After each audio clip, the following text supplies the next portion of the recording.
On New Year's Eve, Emily Carter moved through her small but lovingly decorated suburban Virginia home with the same quiet hope she had carried since childhood. When the holiday felt like magic, fresh beginnings, warm family, the kind of togetherness she once believed could fix anything. Now, at 38, married to Jason Miller for 10 years, she still held on to that tiny belief, even though the last few years had worn her heart down like water grinding stone, and she walked in the blue dress she had sewn herself, making sure every detail was perfect.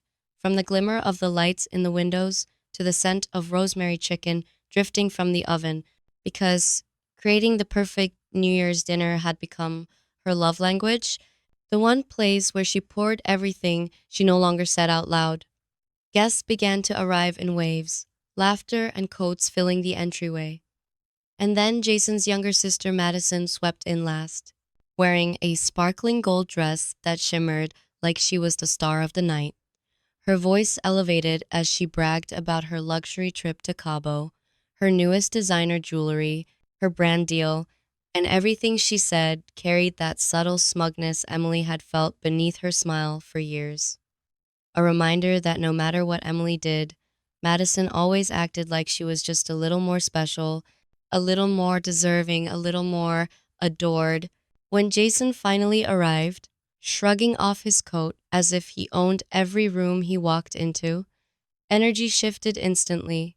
He hugged Emily with practiced affection, complimented the decorations loudly, made the guests laugh, but there was a hollowness in his eyes that only she seemed to notice, a distance that had been growing like a shadow between them.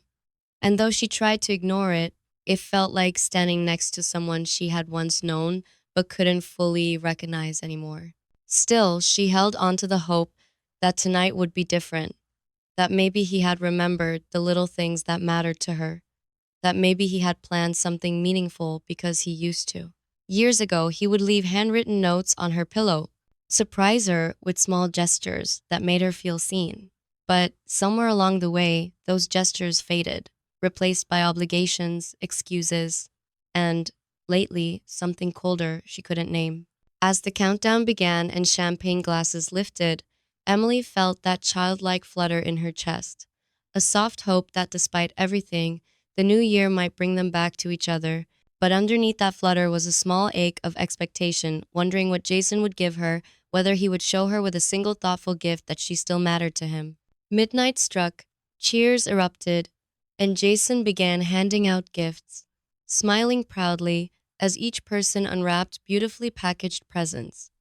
Emily sat beside Madison, her hands warm with anticipation, and when Jason finally turned to her, he handed her a small box wrapped hastily in red paper, looking into her eyes with a strange mixture of affection and something she couldn't place. She opened it carefully, her heart pounding, only to find a simple beige blouse inside thin fabric, generic stitching, something that looked like it came from a clearance rack at a department store, and she forced a smile so tight it hurt her teeth. Before she could process the sting of disappointment, Madison let out a shriek of joy, holding up a glittering diamond necklace that caught the light in the most brutal, mocking way. The room gasped, admiration spilling toward Madison, as Jason explained with a grin how he had chosen it, how he wanted something worthy of her. And in that moment, Emily felt her world tilt. She stared at the blouse in her hands, the flimsy fabric trembling between her fingers, and the humiliation hit her like a physical blow. Her husband had given his sister a luxurious diamond necklace while offering her a bland, thoughtless scrap of fabric. A silence curled around her chest like a claw, suffocating, while Jason kept talking, oblivious or pretending to be, describing the necklace, its cut, its brilliance, and Madison basked in the attention, tilting her chin so the diamonds caught the light, knowing exactly what she was doing. Emily stood up quietly, barely whispering, "Excuse me," before walking toward the kitchen, the voices behind her fading to a distant blur as she leaned against the counter, looking out the window at fireworks exploding over the neighborhood in colors that mocked her. Her reflection in the glass looked like a ghost of the woman she used to be, soft, hopeful, naive, and the weight in her chest pressed harder. The kitchen door opened slowly behind her, and Madison stepped in, the necklace gleaming against her skin like a trophy. Are you okay, Emily? She asked, her tone dripping with performative compassion. I mean, I didn't expect something this extravagant, but you know how generous Jason is with me. The sentence struck Emily like ice water. Whether Madison realized the cruelty or enjoyed it, Emily couldn't tell. A trembling "I'm fine" escaped her lips as she held the blouse like it meant something. When Madison finally left, the silence of the kitchen swallowed Emily whole. She tried to steady her breath, but the memory of everything she had sacrificed for this marriage, turning down a promising career offer years ago, carrying the emotional load of the household, keeping them afloat during Jason's job struggles flooded her. And now? Now she was invisible, overshadowed, a background character in her own life. When she returned to the living room, Jason was entertaining the guests, telling animated stories about work, completely unaware of the hollow emptiness inside her. Later that night, unable to sleep, she texted her best friend, Lauren, "Are you awake? I need to talk." But the words were too heavy, so she sent, "Tomorrow morning." The next morning, the house was silent except for the faint hum of the heater. Jason slept peacefully while Emily cleaned the living room, noticing each glass, each napkin, left behind every little mess, feeling like a metaphor for how taken for granted she felt. She sat with a cup of tea, remembering their early years when Jason would cook her dinner, surprise her with flowers, hold her hand without being asked. Those days felt like a lifetime ago. When Jason woke and casually said, "Good morning, babe. Sleep okay?" She knew she couldn't keep pretending. "Jason," she said, voice trembling, "why did you give me the blouse and Madison the diamond necklace?" Jason blinked, confused, then defensive. "Emily, it's just a gift. Madison loves fancy things. You never cared about that stuff." Emily felt something snap inside her. "It's not about the necklace. It's what it symbolized. You made me feel invisible." The word hit him. For the first time, he looked shaken. She continued, tears building despite her effort to stay composed.